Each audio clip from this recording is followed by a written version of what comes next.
Lee Min-ho reigns for 11 consecutive years as global icon of Korean entertainment industry in worldwide survey.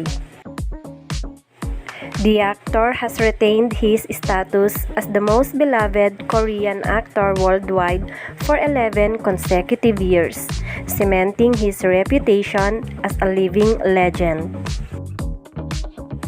Lee Min-ho is one of the biggest Hallyu stars, and he has proved that once again by being the global icon of Korean entertainment in worldwide survey for 11 consecutive years. His television career success has made him the top Hallyu star. With a massive following on social media, Lee Min-ho holds the distinction of being the most followed South Korean actor. The actor secured the top position in the actor category of the 11th consecutive year since the survey's inception, underscoring his enduring popularity.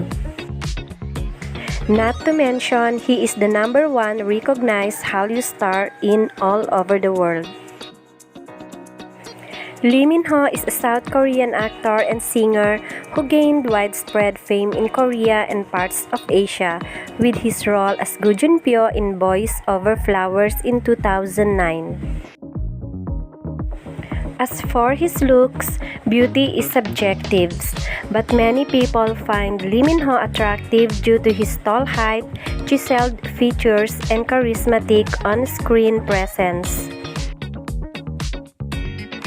What do you think of this video, guys? See you next update. Don't forget to subscribe. Thank you for watching.